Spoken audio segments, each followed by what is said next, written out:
just want to say, sometimes in life, instead of breaking up with so many people, sometimes you have to learn to break up with yourself, because the old you ain't getting you where you want to get to. And if you learn to break up with yourself and choose a new version of you, which meaning changing your mindset, getting a new mind so you can operate differently and attract the things that you want, need, desire, I promise you, you'll have a better outcome in life. You'll have better relationships with people, and not only people, with yourself. You get a sense of fulfillment. Because a lot of times that we depressed and we feeling like we in low energy, we feel like we don't want to move, we don't want to get up in the morning, we don't want to face another day. You feel like the weight of the world is on your shoulder. It's only because of your mindset, what you've been putting in, what you believe about yourself. If you change that by constantly saying, yeah, I'm blessed, I'm abundant, I'm prosperous, I'm good looking, I'm this, whatever. Make sure it's all positive. Yeah, it won't happen overnight, but the more you do it, the better you begin to feel, and the more you get accustomed to this thing, the more you become this thing, or this new person, this new version of you, not depending on everybody else to validate you, because you learn how to validate yourself. You learn how to deal with your feelings. And your feelings are very important, man. And it took me a while to get this. I'm still learning this.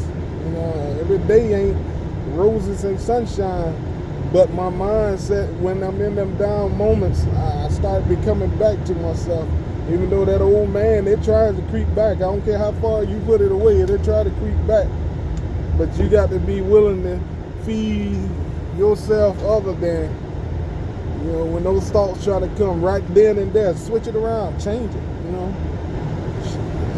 Be who you are, and be who you want to be. You don't have to imitate nobody. You came here with your own purpose and destination that you got to reach. And if you ain't operating in it, you're going to always feel low, depressed, not cared for, not wanted.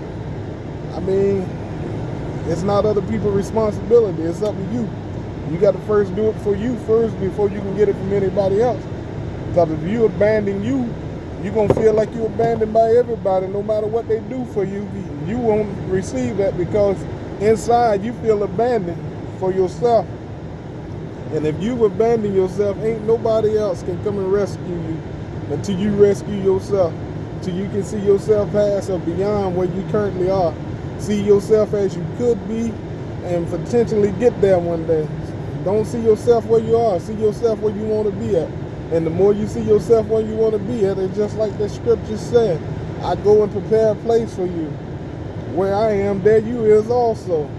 In my Father's house, there's many mansions. If it wasn't so, I wouldn't have told you. That means your mindset had to go off and see yourself farther than where you are. And the more you do that, you collide with that, and you become one with it. That's all the scripture is saying. Even though we try to separate it into a physical man or a being that walked here before, yes, that's true. But at the same time, you got to think about, if he's in you, or whatever you pray to, if in you, it's talking about you, that inner you. Wherever it is, you are also. That's your mindset. Wherever your mind goes, that's where you go. What you bring about, and what you think about, you bring about. That's what I was told. Hey, I love y'all. Y'all be blessed. I keep it coming.